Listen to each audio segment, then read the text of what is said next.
and what's gone right for people and what hasn't gone right. Um, so I said to Jill, who is a certified level 5 performance-based mediator, and I'm going to explain that in a second. I said, Jill, I would love for us to have this conversation in front of other people and invite other people to participate in the conversation. So Jill accepted, and she will be our subject matter expert today. Jill is known for her thoughtful, steady approach to conflict resolution. She earned her bachelor's degree from Duke University and her JD from the University of Maryland Carey School of Law in Baltimore. She began her law career in private practice in both civil litigation and criminal defense, gaining deep insight into the legal and emotional complexities of disparities. Jill is a former co-director of the mediation program at the Conflict Resolution Center for Baltimore County, where she mediated cases for the Court of Maryland and other county agencies. She has mediated more than 100 cases involving workplace, employment, divorce, custody, commercial, and neighbor disputes, and has completed advanced training mediation in the areas of child custody, police and citizen complaint conflicts, and is a conflict coach. She also serves on the Maryland State Bar Association's ADR Section Council and provides workshops to help individuals and organizations communicate effectively and resolve conflict. So, what I'd really like to start with, first of all, Jill does have some slides and she'll go through them, but we want people to feel comfortable at any point in time raising their hand and asking a question. When Jill and I were talking a few moments ago, really honed in on this level 5 performance-based mediation certified mediator. Because I have heard people say, oh, I'm a certified mediator, and people will put that on their LinkedIn profile. Um, but what I asked Jill is, what makes you level 5? So, Jill, if you could kind of start off with that, I'd love it. Sure. Thank you, Gail. And thank you for the kind introduction and for welcoming me here today. A level 5 certified mediator is somebody who has not just gone through that initial certificate in mediation, which is a 40 to 50-hour training. But a level 5 certified mediator has actually had a wide range of experience as a mediator in a variety of different cases and in a set number of cases. Um, and then that person is approved basically to enter the performance-based process, gets paired with a coach and trains for about 2 or 3 months. It felt like when I was studying for, an exam after graduate school, I didn't even really know what I got myself into until the practice and working with the coach. And then it ultimately culminates in a 2-day practical exam where you're doing a practice mediation, a role play, but several different ones over the course of 2 days with people evaluating you, checking off the boxes, whether you've hit all the important points, and there may be 100 different points you have to make sure you hit in the rubric. And then a week or two later, you find out, did you get certified? And if so, at what level? There's 6 levels. Level 6 is more somebody who wants to be somebody who trains in basic mediation. That wasn't really something that was on my radar, but I was working as a director of a mediation program. So I was regularly mediating every day, if not every week, and just needed to have, that extra little piece of the practical experience and certification. So it was so interesting. I learned so much. It was really worth it. And it's also something that not many people do. So it's a little bit of a unique designation that I feel really proud to have finished. Well, thank you, Jill. Thank you. So, Jill, why don't we go right into your slides? And then, again, anybody who has any questions, please raise your hand. I'm positive there will be some, either during or after. Sure. I am going to pull up my slides in just a moment. I was thinking just having a little bit of an opportunity for if people want to speak up at the beginning, because I might say something that jumps out at somebody, and I want to make sure that they're not obscured by by the slideshow, if that's okay. And also to Cheryl, Terps and Blue Devils, I don't usually hear about that. So thank you for the little shout out there. I'd love to An hear old more about that. ACC family. Yeah. ACC, yes. Thankfully, they've sort of gone their separate ways, so you could actually root for both. But yes, thank you for that in the chat. So I'll begin with a question today. And this is for everybody, and feel free to weigh in. And whenever you do, you can raise your hand, you can put it in the chat. I've got people watching to make sure that we don't overlook an important question. But I will begin with a question, and that is conflict inevitable in every workplace? So I see some nodding. Did you say is conflict? Yeah, it's a Yeah. question. Yes. Yeah, something to think about, right? So let's set the scene and appreciate the feedback that yes, a lot of nods and yeses. Let's set the scene. Typically, in a workplace, you have people with different personalities. They have different communication styles, priorities, and perspectives, all working together. So the prevailing belief is that disagreements really are bound to happen. If any of you has ever watched the American version of The Office, which is very popular in my household, you know that this show serves as an anti-manual for executive leaders. The comedy provides really clear and humorous examples of how avoidant or ego-driven leadership can exacerbate workplace tension. And even though this show and its characters are fictional, I think many of us can appreciate that the castmates on the show are really reflections of what can and sometimes does happen in the corporate work environment. And so returning our focus to our topic today, which is of course non-fictional and very real, about conflict in the real world, the question might be not whether conflict will arise, but it really is about how we will choose to manage it when it does. So how do we manage conflict when it does happen in the workplace? This is really important. Why is it important? Because the most effective leaders are not the ones who avoid conflict. They are the ones who approach discord with intention, with preparation, and with skill. They understand that workplace disagreements or any sort of tension, when handled well, can strengthen relationships, improve communication, and ultimately produce better outcomes. Whether you are leading a team, whether you're managing a difficult situation or conversation, or advocating for yourself, the 5 practices that we will identify today can help to transform workplace tension into an opportunity actually for growth. And we will get to those practices shortly.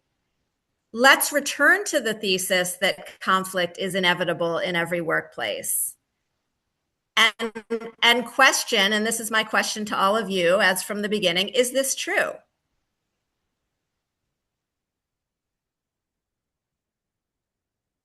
Yes. Jill, I would say the older I get, the more I also realize that people bring a lot of family and history of disagreement patterns with them. So they show up, having learned different styles of conflict resolution. And when you bring a team together, it might be the first time people have, encountered a new way of conflict and expressing differences. they often come with baggage, positive or negative, of how they've had to argue their case or stand up for themselves or present a differing point in a family or the previous workplace.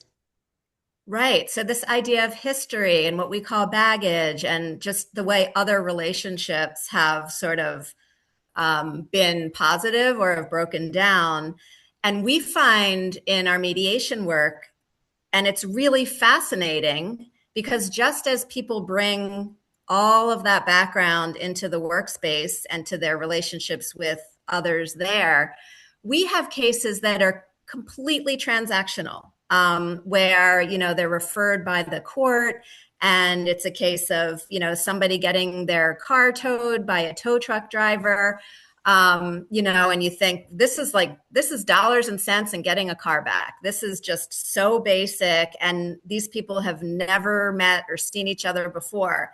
And fascinating how those cases can unfold, where so much gets unpacked about what happened 30 years ago to the car owner, when he was a child in a different country, and what was happening there and how he felt, ignored and disrespected and all these things. And it's really interesting. People don't leave all that stuff behind. I mean, if it sticks with you and if it's heavy and difficult, it's going to then likely spill into other areas and future times. Cheryl, I do see your hand up. Yeah, I'm thinking that we're approaching this to some degree, that conflict has a negative connotation, and whether there's this idea of healthy conflict, which gives people the opportunity to not go into groupthink or to consider different approaches. So I'd like to believe there's something in healthy conflict and learning how to, I mean, I don't even like the expression fight fair. But to Laura's point and your point, Jill, how do you learn how to have healthy conflict and to manage through it? And that's a skill, I think, that's a really critical leadership skill. Right. So the idea of a reset, that, it can become healthy if you're not bringing other factors and things into it, but just like fighting fair and not coming at somebody with something that wasn't even part of them or your relationship with them. Being able to maybe be open-minded to what's happening in that current conflict, to bring some positivity, rather than having it just sort of fall into a terrible spot and lots of tension, for everybody. So I think that what you're saying is a bit of what I believe, which is that conflict doesn't have to be the end of the story or the downfall, or everything has to fall apart. If we can unpack some of what's going on and maybe even identify what's part of this situation and what are you bringing from somewhere else, we can really channel it and improve how we communicate, even potentially to make relationships better and stronger than they were before. If you've ever had a disagreement with somebody and then it sort of forces to a point where you need to address it head on, I think many people's experience is that, wow, I didn't see it that way. I didn't realize where this person was coming from. We are so busy at work or, in meetings or seeing clients. There's not always time to address what becomes an elephant in the room. And that when we do, we are sometimes surprised by what we find. Any thoughts about that before we move on? Jill, I do have my hand raised because I do want Sure. to make a comment. It was interesting. Yesterday, I was working with one of my clients, coaching her, and she made a move to a new organization and is facing a great amount of conflict and is wondering whether or not she should just leave after 6 months. And what I said to her was, first of all, I'm not an advocate of the running away unless you've tried everything to resolve a conflict. And we started talking, and she used the word that, when she heard me, she actually used the saying fight or flight. But she was viewing the fight part as this horrible interaction and a negative fight, Whereas I, said to her, first of all, seek to understand before being understood, question, but it doesn't mean you walk away from the disagreement. So it's how you handle it, and it can be a wonderful learning experience and a growth opportunity. But it was interesting how, her initial gut was, gee, I made a move to this company. They welcomed me with open arms. They're going to absolutely love me. I'm going to be wonderful over here. I'm going to be, put on this pedestal. And the first time she's hit conflict, she wants to say, oh, maybe this isn't where I thought I should be. So, it really comes into this whole issue of how do you handle conflict in the workplace. Yeah, Gail, that's such a great point. I think that so many of us, our instinct is to fight or flee, um, because that it's probably very deeply rooted in our survival. Mm-hmm. And at the same time, having, I think, like patience, humility, really just, I would almost say having the stomach to stay. Obviously, not in a situation that is extreme or violent, or you're being harassed or, somehow harmed. But short of that, just that growth that can happen if you just stay with it. And also the development of different strategies in terms of speaking up, in terms of calming down some of the insecurity or whatever the thing may be. That's a real muscle that we all have to develop, is to not that we all have to develop, because some of us already have, but just that, I mean, I myself, I feel like it's really hard to stay in the moment when something's really heated or difficult, or I feel like I'm in this new position and I said something that is being either misinterpreted or, oops, I wish I hadn't said that. Um, how do I get back on my feet after that? And it's going to take work. It's always going to take work to gain the trust and to gain the community and to understand the culture when you're in a new job and that sort of thing. So developing that skill set of being able to not flee and to just stay. And as you said, Gail, it's not really fight. It's more you're fighting kind of your own instincts to run. Yeah. Yes. And also, so we're talking about a little bit about how to, this person you were coaching, Gail, and how is that person, going to stay and either she calls it to fight it out or to stay and survive or to thrive in this environment where she feels is stacked against her. And I want to just highlight for a moment that a lot of us likely have a bag of tricks that we use, that we have to pull out in times of feeling challenged or feeling attacked or just not knowing what to do. And so a couple of tricks that people have brought up and that I think are good ones in past talks are things that you go to when, like, suddenly the hair is standing up on the back of your neck. You're sensing danger. You're sensing something's going sideways here, and I feel like I need to do something. What are those things you do? One idea is, and that feeling, it's like the pit of your stomach. Oh, I said something, or this person said something, and I feel really offended. Or whatever the case may be, whether it's coming from the other person or it's coming from yourself, something just doesn't feel right. And it's important when we are feeling like this to listen and take some action. And these action items could involve slowing down the conversation as you feel it speeding up and getting heated. Just saying, let's stop for a moment. I would just want to make sure I understand, or let's step back because I'm not sure if we're understanding each other. It could also mean for ourselves changing our cadence or the tone of our voice to just sort of settle things down. Here's a big one. I think Gail and I had talked about this before. Email or texting. that whole tone of things, two people might not be hearing the same tone. And as you're feeling, for me, it's as soon as it happens, as soon as it's not, hi, how are you? Great, how are you? As soon as something is feeling like it's getting into either the weeds or something specific or a miscommunication, what do? We pick up the phone to have an actual conversation, just take it offline from writing.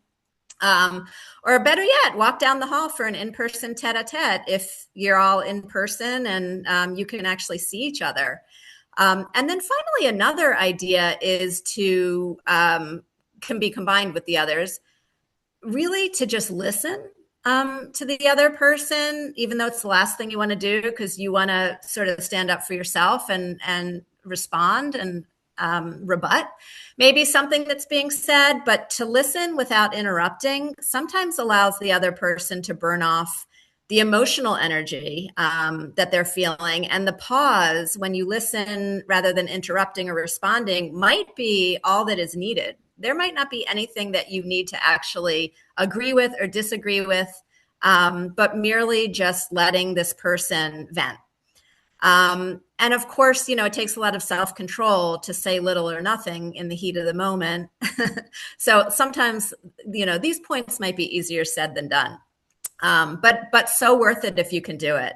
And these are just a few go-to techniques that I know folks use, and happy to hear from anyone who also has some ideas. And then we'll head to the slideshow because I know that it's nice to have a little bit of structure and some content for those who are taking notes. So before we go on, any conflict management techniques that I didn't mention that anyone has used successfully or feels might be a good option for others?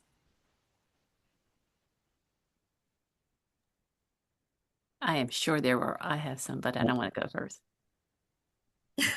I can't say that I think over the years I've used many techniques, but there's something I just would like to share. I have this thing called CCC when these things arise. It's clear the air, communicate, collaborate, right? So I kind of sort of keep that in mind because when these things bubble up, and they do, I usually find that it really will be dependent. Like I take the time. It's never been an avoidance thing, but it's been an observation, assessment before walking in to address it, the CCC, because sometimes, I found that it can be personality driven, organizationally driven, trying to understand maybe what is the root of the the issue, and then just bring that perspective in with an open mind to try to, fall back on my CCC. So that's the approach I've taken over the years. Thank you, Eric. What was the first C? Clear the air. Clear the Oh, air. clear. Okay, got it. I think that that's great advice. What I find so often is people, when something happens, the majority of people, something uncomfortable happens, a conflict arises. More than 50% of the people will choose to not address it. And then when they don't address it, it becomes bigger and then bigger and then bigger. So, what I've done over the years is I've realized the moment something doesn't feel right in my stomach and I follow my intuition, I need to start asking some questions. And I try always to ask them very respectfully, such as, I'm surprised you said that. Can you talk to me a little bit more about it? Or, well, tell me why you said that. Or can you give me an example of something that made you feel that way? Because I have found just too often people don't, we know when the conflict is there. And if we don't address it, it just becomes worse. Yeah, it can just kind of go deeper and be harder Mhm. to suss out. And as you said, Gail, respect And really, I find humility goes a really long way. I'm not looking down at you and judging you and saying, why'd you do this? I'm really feeling like, oh gosh, it must be, I'm not understanding. Yeah, yeah. I'm not seeing it clearly, help me see it clearly. Hmm. Um, Yeah, it's interesting, Jill, that sometimes it'll be in the context of, again, in sort of what I've seen over the years, where I'm mediating between two parties or more, where there's conflict within org or, and professionally and personally. But then there's that conflict that might be directed to me or the conflict that I'm having going to somebody or you understand that there's these interesting dynamics that all are a little bit different flavors, right? Absolutely. And sorry to jump in. I just want to Yeah. add to that. I actually find when it's conflict between me and, let's say, someone else at work, I'm much more comfortable having the conversation, even though I know it will be awkward and using strategies and preparing. The part I think I struggle with as a manager when there's clear conflict between other people, it's not me really in it, but like they both are avoiding it and it's creating tension in the whole workplace. Like that's sometimes where I feel like, what is my role in this? So I think that like for me is one that is a little bit harder because I know when I'm directly in it, I feel like I very confidently know what I need to do to at least try to work through it. But it's when I know it's between others, it's not really me involved, but it needs to be resolved. I am the manager of both of them. What's the best step? And that sometimes I find harder. Carrie, that is such an interesting point because I'm the opposite of you. I love being like the middle person in the middle of the drama, which is why I do what I do. But when it comes to my doorstep, I feel I still use all the skills, and I definitely feel that I'm much better than I was before I exercised that sort of muscle. But I think that it's sometimes hard to get two people together because as an almost system approach, we don't necessarily have the setup for something like that because once you call two people into your office who are not doing well together, does it feel punitive? Does it feel like I don't want either one to think I'm taking sides? I'm just acknowledging that this is happening. And really, workplaces having that structure set up, whether it's like regular meetings or check ins or one on ones and that sort of thing, it's a little easier to get over that hump of, okay, why are we going into your office? This doesn't usually happen. Versus, oh, yeah, these are these check ins we always have. And it's for you an opportunity to bring it up in a low stakes setting where people don't feel like they're getting in trouble or being blamed for something. Jill and Carrie, one of the things that I've done frequently in that situation is if I see a conflict between two people, sometimes I just see it and then I address it with each of them and say, this is what I'm seeing. Would you talk to each other? Or if somebody brings me a complaint, the worst one is when somebody brings me a complaint about somebody else. And my first question is, have you spoken to them? And then I always follow and I'll say, well, no. And I'll say, I'm not going to get involved until you try. It's important for you to have this conversation. And then if it doesn't get better, I will say to both parties, I think we all need to sit down and clear the air, which Eric goes to your comment about clearing the air. Um, so that's honestly how I've done it in the past. Yeah. And when we're talking about leadership and managing conflict as a leader, sometimes that's all it is just saying you two need to get together because sometimes they just don't even know what to do, but just having it come from the top. Oh, okay, well, you might not have had this situation before, you two, but this is the way we do it here. First, talk to each other, see what you can work out, and that might be enough. But literally having it come from the top to say, I'm not getting involved, talk to each other. That is a form of conflict management as a leader, is to say, I'm not getting involved and you need to work it out, which is, I think, a very, very great first step. And I am going to start sharing the slideshow if that's okay. I love all the robust conversation. And I think not having slides up enabled that. But I want to get to part of what we're doing too. Can everybody see this? Mm-hmm. Okay. So let me pull back for a moment. And then this is maybe self-explanatory. It's sort of a classic meme about conflict and how, different perspectives, nobody might be right or wrong. In fact, they both are right from their own perspective. They are possibly both wrong. Maybe this is a flower stem with one petal on it, who knows what this is, but just sort of gives us that clarity about, conflict really does depend on perspective, context, history, not necessarily truth or falsity. I'm going to stop sharing for 1 sec too, because did that stop sharing for me? Yep. Okay. I want to just sort of get started with a kind of a return to the office idea. I don't know if folks have seen the show. It is a really funny show, especially if you are familiar with the corporate environment.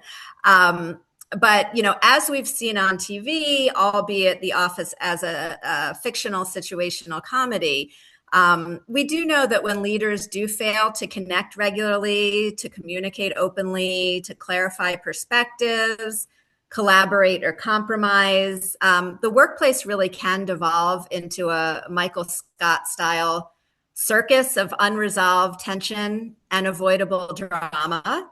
And what we're here to do today is really to look at these 5 important skills, and there can be lots of important skills that help us to be able to manage conflict in our corporate or our work environment in a way that can really help to build trust and enhance relationships and communication as well. So I am going to go ahead.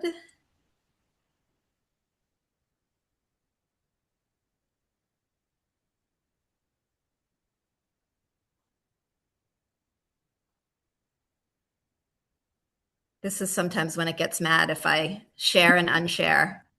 It doesn't really like to be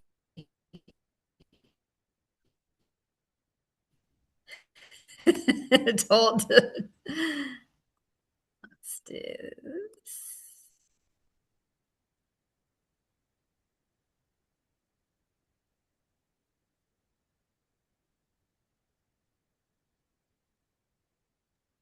While we're waiting, it's interesting what you just showed, which depending on the perspective, because it's interesting sometime when you notice in media, and there's the whole thing about bias and what you want to see, but when there's a picture that is taken that suggests one thing, but then when you zoom out you see the bigger picture, right? Which is again about perspective. But the 6 and 9 is really perfect because I think that sort of addresses human nature in many ways. Right? That's all how you see it. Yeah. Yeah. And I think there is an instinct to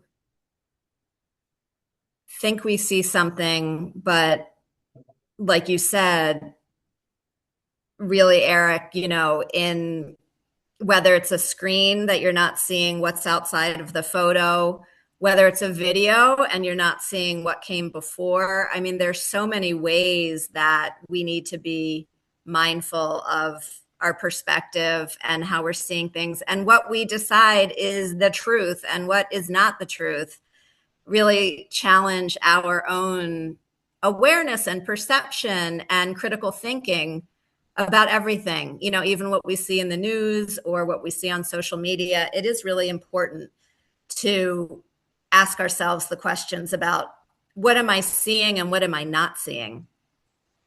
Anything else? Yeah, go Jill, ahead. yeah, there's one other thing too that I learned, and I think this is very interesting, which is I was big part of my career. I worked for a company that the CEO was Korean. And it was interesting because a lot of the way I viewed things was, I think, how it was programmed in my head how to see things. And I remember once where he and I were in a disagreement, and he had a pyramid on his desk, and he pulled up the pyramid, and he said, "You see the faces of the pyramid. You look at the pyramid via the faces." But he said, "But I look at the pyramid via the edges. I look at it top down, and I look at it bottom up." And it just made me realize that like I did look at the pyramid via the face, like just like we see in the desert, right? But yet, it's interesting that he was saying, I look at it through a different perspective, same thing, different perspective. And I took that lesson with me, the rest of my career, reminding myself that people see things, different ways, which, to me was obvious, but then all of a sudden it was like, oh, that's a different way to see a pyramid. Yeah, absolutely. Those pictures that you look one way and it's, a woman holding a baby, and another way it's a tree with a bird in it, and all those things. It's just really, really incredible. So the first slide was, I'm going to keep it down for now because I think it just enables conversation a little bit more. But the first slide is be proactive, build trust before problems arise. The best time to prepare for conflict really is long before conflict occurs. And too often, people wait until a disagreement surfaces before investing in a relationship or relationships. But by then, emotions are elevated, assumptions have formed, and trust may be in short supply. And as we know, strong workplace relationships are built through everyday interactions, such as checking in with colleagues, learning what motivates them, understanding different work styles, and also establishing credibility for yourself over time, being honest and speaking up and saying what's happening and being transparent. These are all really important qualities. And we'll talk a little bit about whether that's possible in every situation.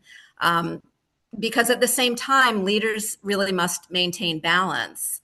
So while you want to have a good rapport with your employees, you also have to think about being perceived as overly close to one employee or favoring certain team members, because this can create resentment and undermine trust as well. A common workplace example, something that has come up, is supervisor who excludes a newer employee from several meetings, supervisor believing that he's helping the newer employee by reducing her workload and allowing her to focus on priorities that he's already set for her and deadlines he's already given her. Employee, however, interprets the exclusion from meetings as a sign that her ideas are not valued or that she is being left out of important decisions. Neither person intended a conflict, but the absence of a communication between them really does create a conflict. So in that case, a simple conversation, such as supervisor saying, I didn't invite you because I wanted you focused on project X, but I also realized that that may have felt exclusionary. So something like that, just naming it, can prevent weeks of frustration and misunderstanding. And as with Gail's example earlier, a newer employee or newer hire who just says, I just don't think I want to stay here. and really like the risk of losing somebody who is potentially a great hire. So I think in addition to supervisor naming it and saying, gosh, I really sort of missed the boat on this, I think also if I was supervisor, I would encourage employee to clear the air and for her to say whatever she needs to say, because maybe the apology was fine and was authentic and supervisor did what needed to be done, but employee might still need to say something. And it could even give supervisor an opportunity to get to know employee a little more and know like how she operates. So I think if I were supervisor in that, I would encourage employee, please give me feedback on how you felt, or, do you feel that this has been cleared, or is there anything else you want to say? That sort of thing, really to be humble, encourage the feedback, and encourage speaking up, because when these problems fester, they don't get better. They really just need to be talked about and given airtime to be able to then put them away. I once mediated a dispute involving 3 department leaders at a Maryland university. So they're all leading the department, but they hadn't really been given a whole lot of direction about who's in charge of what. And they just got, as new hires, they were tenured professors, but they got thrown into this power dynamic that seemed from the start to be very fraught. And so they really started fighting before they even got to know each other. It was a really an eye-opening experience as a mediator to see how things just could have been set up for them a little better, set up for success rather than failure. But instead, they had all stopped communicating with each other. Each one felt marginalized, and these are 3 different department leader professors. Each felt marginalized in a different way. One felt ignored, another felt disrespected, another one felt undermined, really versions of the same thing. And because the roles and expectations had never been clearly established, either by them or the university, and the leadership of the university, the personality differences really evolved into power struggles. And through being able to just talk and share who they were with each other, they were able, through many sessions, but nonetheless, they built understanding and trust by returning to the basics, learning how to clarify expectations, and getting to know one another as colleagues. So it was a real eye-opener. These were people who were extremely intelligent and intellectual and top of their field, and they couldn't figure out how to say hello to each other anymore. So if it can happen to them, it can really happen to anyone in a workplace. And just sort of emphasize that trust is really how you build conflict insurance, because it doesn't mean you're not going to have conflicts, but it means that you know each other well enough to know how to deal with the conflict when it arises. So really the point of investing in relationships before you need them is a really critical point. And I would say the second big tool in our toolbox for skills that you need as a leader in conflict management is to be prepared. So number 1, know your people. Number 2, just be prepared for difficult conversations and situations and having to make decisions when need be. So part of these difficult conversations and how to have them is that not every issue should be addressed in the moment. Sometimes you need time and space. And really, when sometimes the people involved have time and space, they can calm down and be able to address things more rationally than they could if they were really angry. So when emotions are running high, immediate reactions often create more problems than they solve. Because effective leaders do think strategically about when, where, and how difficult conversations should occur. And preparation can mean a lot of different things. It can mean thinking about what outcome I'm looking for, What information might I be missing? How could the other person be perceiving this situation? And then finally, again, is this the right time and setting for the conversation? So I'll share a slide for this one if it will let me this time.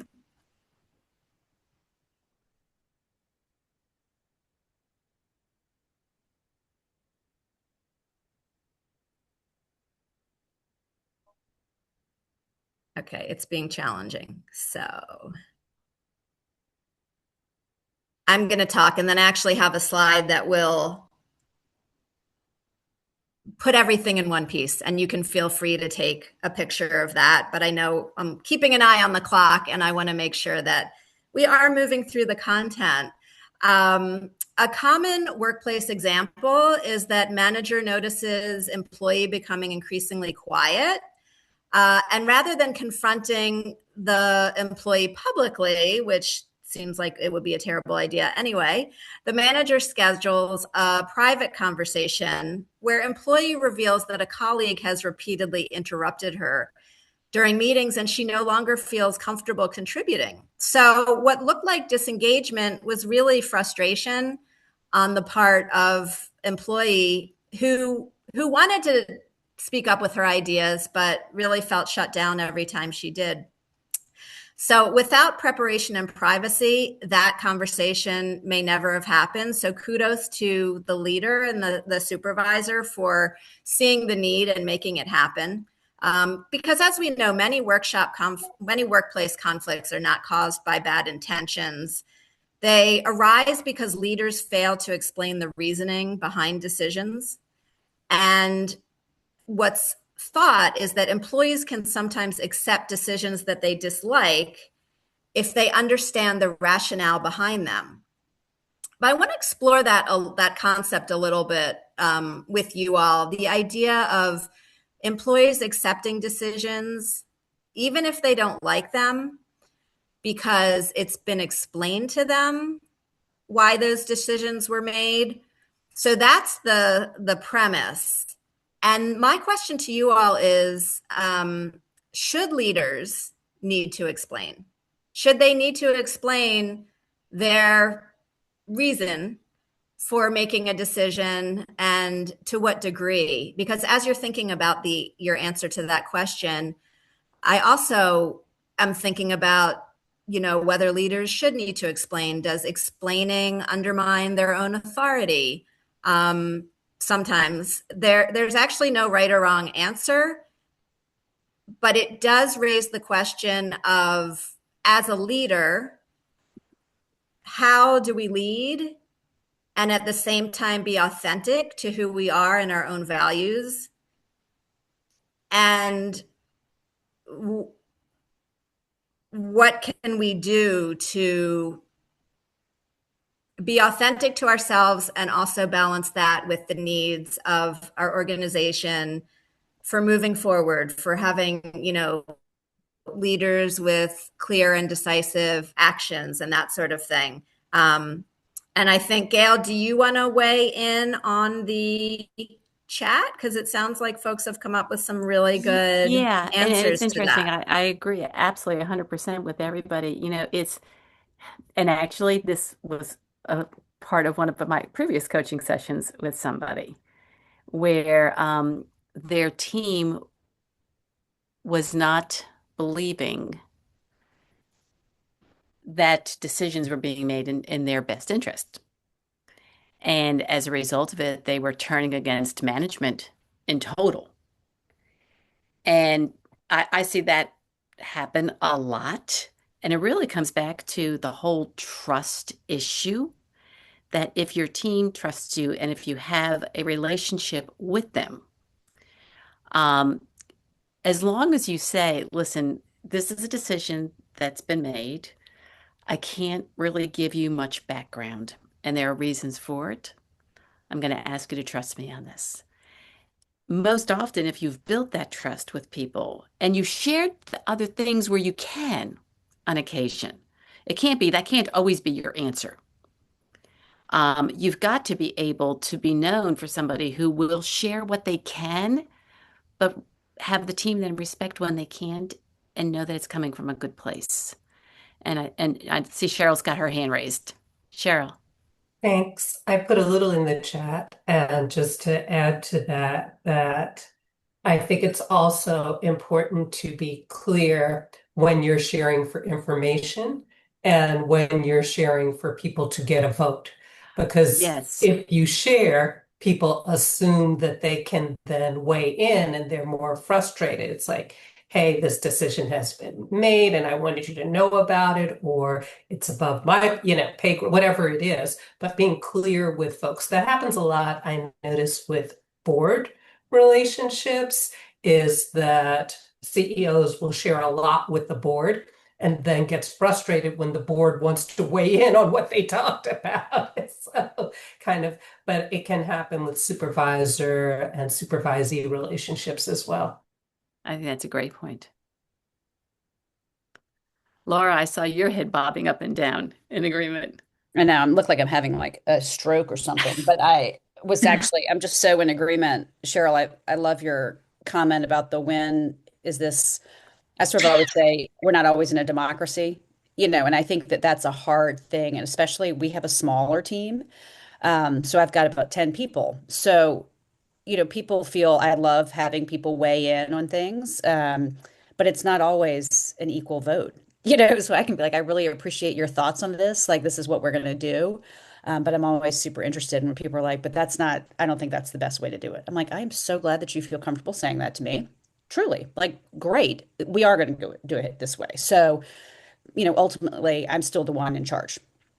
And there's a reason I think this is the best option. I'm not, defiant against your suggestion, but I think sometimes having worked in smaller teams and bigger teams, I think the way that information is delivered is also challenging. I think in a smaller team, people feel very vested and like, this is my role, this is my job, this is why I'm telling you, I'm the subject matter expert, and I'm sharing that. And I think sometimes when I've had a team of 50 people, that's a very different type of feeling of input, of trust and transparency, because there are a couple other layers that come up to the leader. But I've been interested in the conflict that arises when it's not only the job, but so much of the personality with the person in the job in smaller teams. Yeah. And the idea of a democracy versus not, being able to say, for this situation, this is what we're going to do. But there might be other times when people will be able to weigh in. This isn't one of those times. What I also love is when a decision can be based on precedent or some other authority, but maybe there's a state or a federal law or an employee handbook that essentially mandates what to do in a given scenario and provides an easy solution, and also says to people, guess what? We have precedent in this situation. So there's not a whole lot of wiggle room. But let's talk about these other things where we may be able to have people weigh in on. What I'm going to do now is I'm going to bring up the slideshow again, and we're just going to go to so I have everything in one place, so you all can just sort of follow. We if can that send makes this out sense to everybody afterwards, Jill, if that's okay.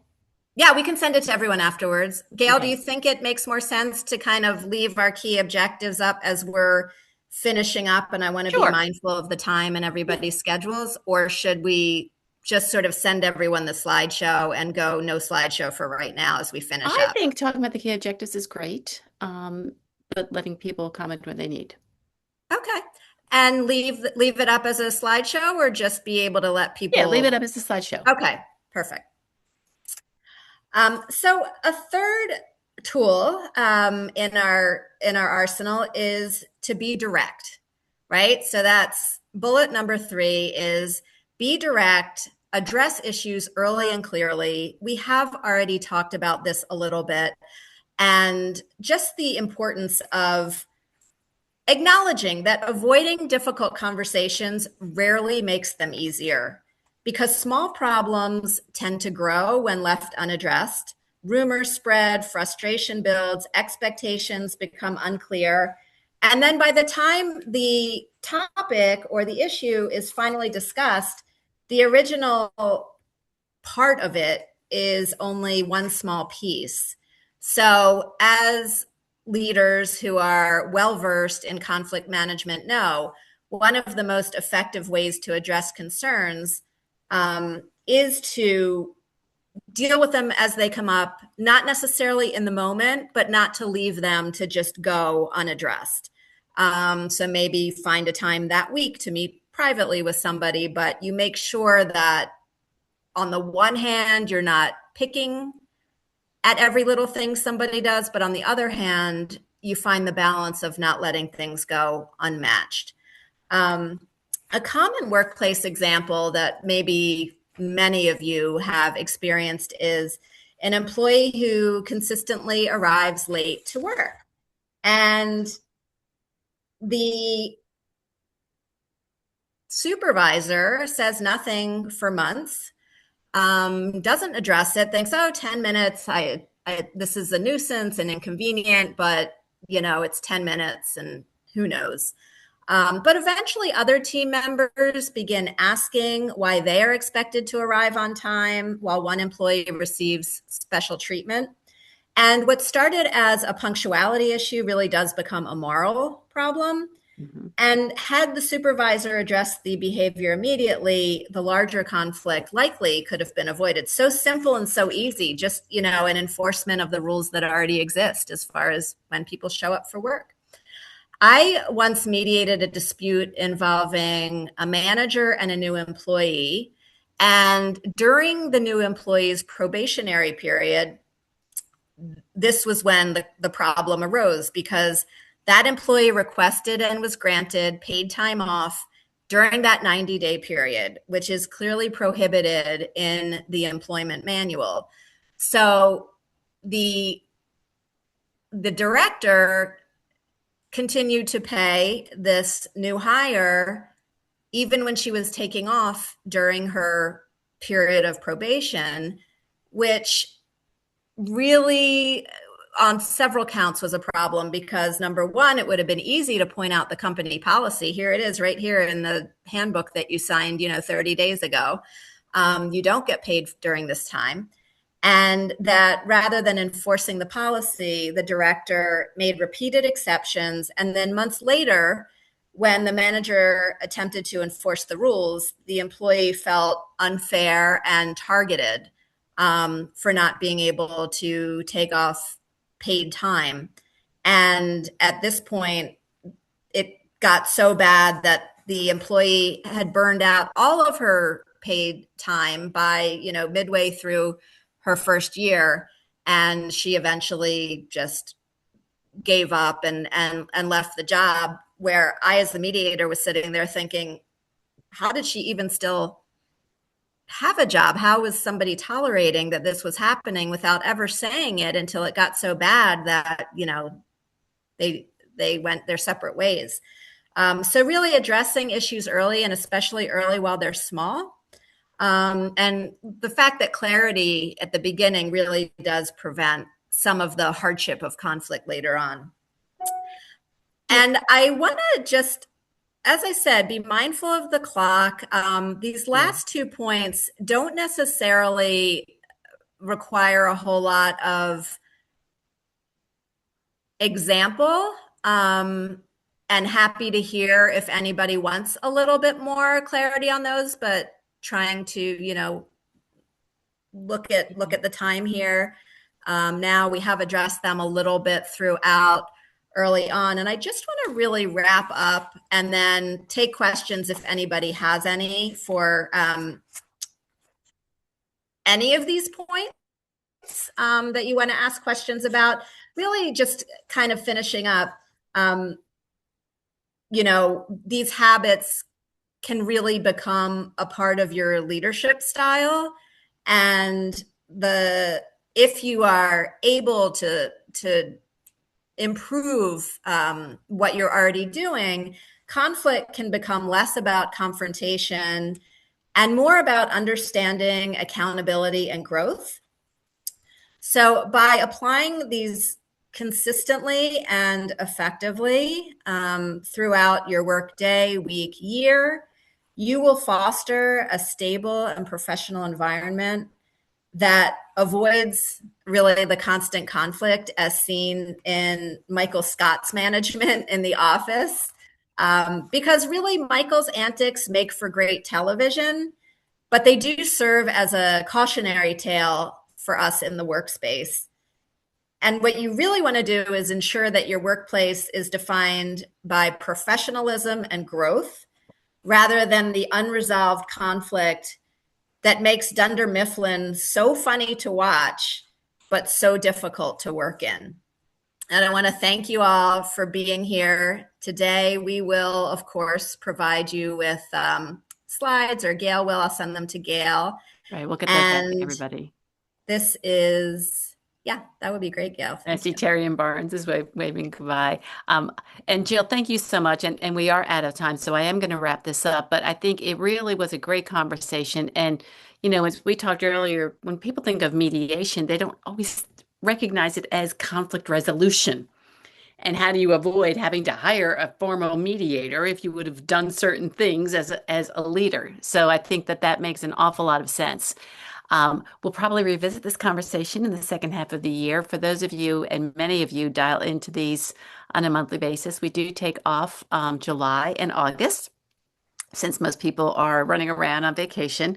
Two quick things. Number one is for those of you who are in the Richmond market, we do have an event on Tuesday, June 23rd.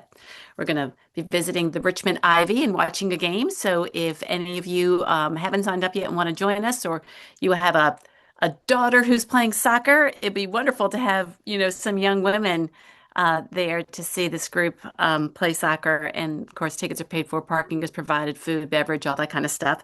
The other thing is, as we move into the second half of the year, if there are specific topics you would like us to address, we have a tremendous network of very talented people who love leading conversations, people such as Jill and so many that are on the call today.